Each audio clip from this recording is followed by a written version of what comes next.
All right, hey everyone, it's Ron from BaseballSimResearch.com. Today we are going to look at the Steal tab and the Guides tab in the Board Reader 6.0.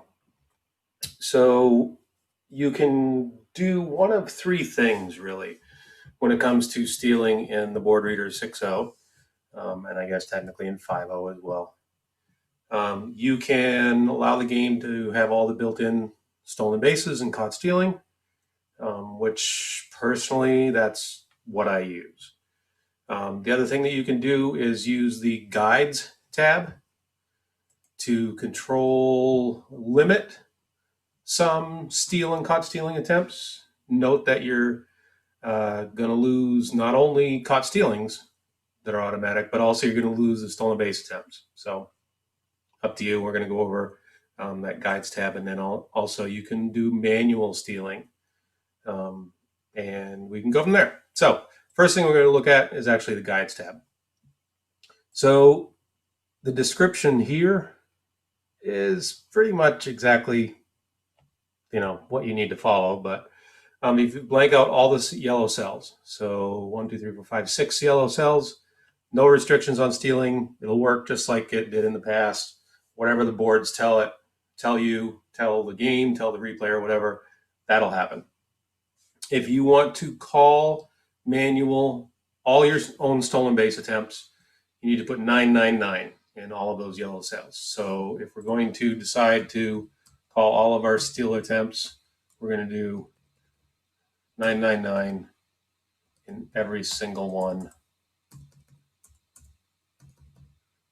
of these cells. So now there will be absolutely, and I'm going to put with an asterisk there, absolutely no stolen base attempts called from the boards. Now, there is an asterisk there.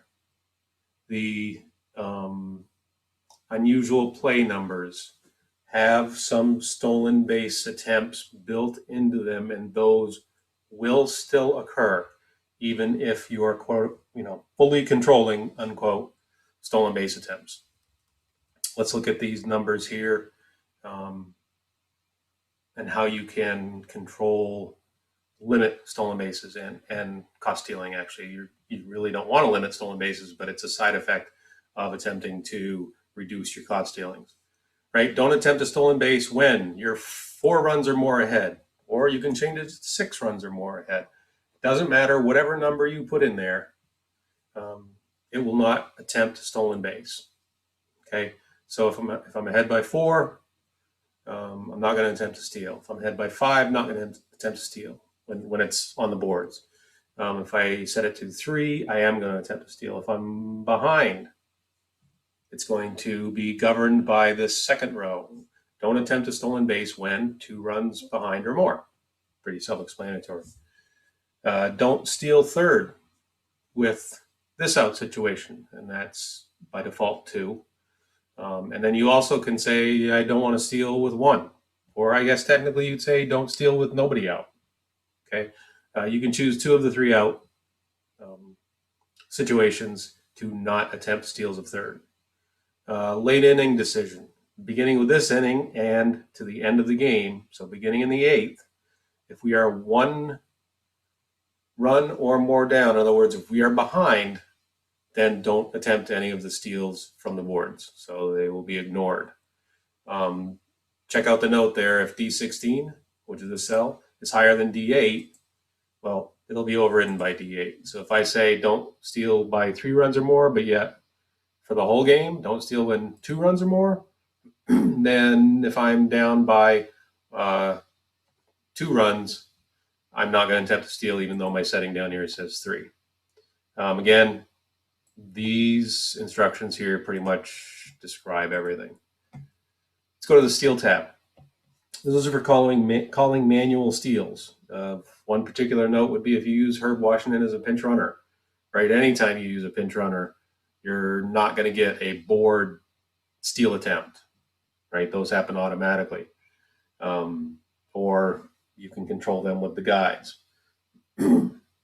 So up top here, this is an adjustment on the success ratings for the various situations. Okay, so these come in a report that's available for download from the NTLPT website, nationalpastime.com, on the miscellaneous tab, which is where all the downloads are, way down towards the end. Manager called base stealing. The base index report. This tells you what adjustments need to be made for that particular season on the various attempts of stealing second, stealing third, or stealing home. Okay, so if the steal index for Willie Wilson is 22 and he's attempting to steal second in the American League, no adjustment. So the base adjustment from the base index up here is 0. If you were on third and attempting to steal home, the home adjustment would be 13. So no adjustment for second, no adjustment for third, and 13 for home. So positive numbers increase your chances of being caught. Negative numbers increase your chances of being safe. If you think of a base runner's steal index, okay, which if you scroll down, all of the various ratings are down here. If you think of the steal index as starting at 11 and going to that number, that's the caught stealing range. A successful steal is above the index/adjusted index.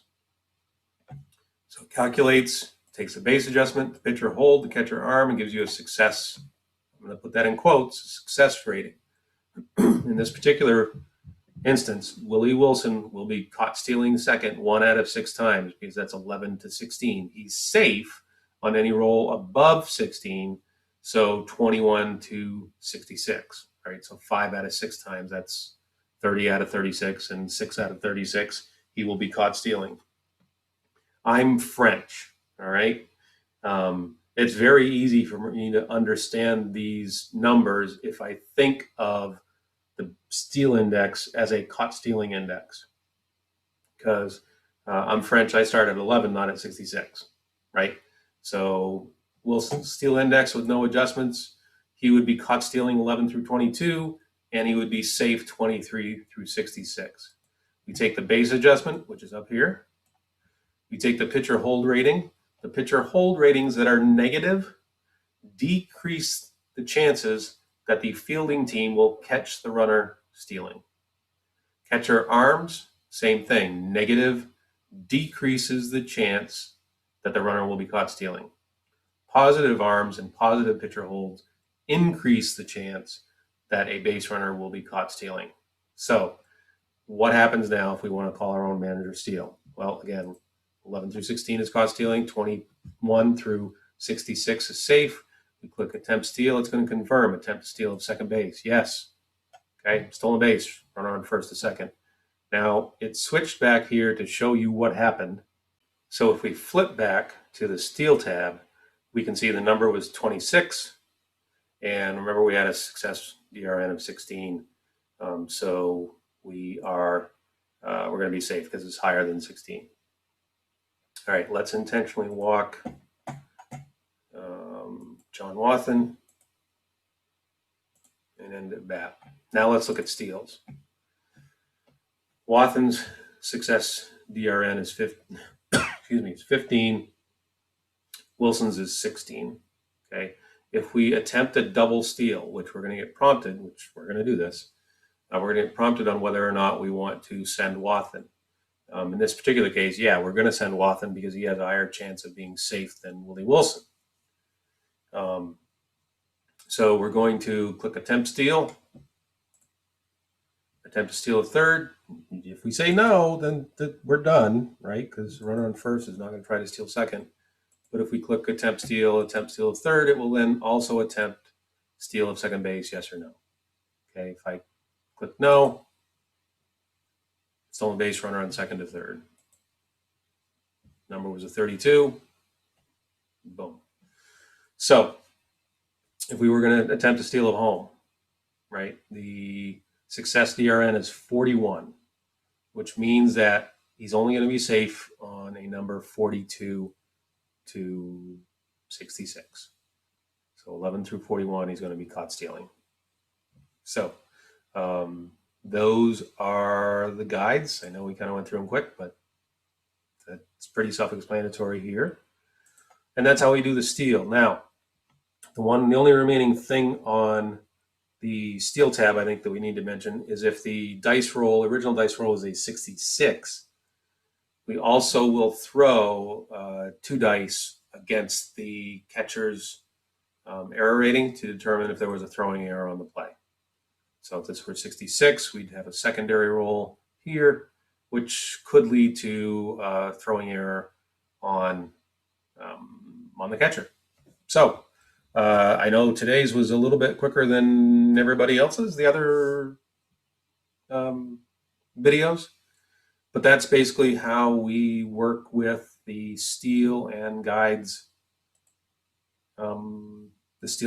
tabs.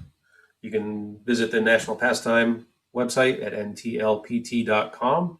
You can visit, that's Bill Middleton's website, where you can get all of the materials you need, including the board reader to play NPNG Plus. And you can visit my website, baseballsimresearch.com, to download all sorts of useful data on how real life managers use their players. And if you're looking to use players realistically in your simulations, there's all sorts of data there that'll help you do that. So that's it today. Nice quick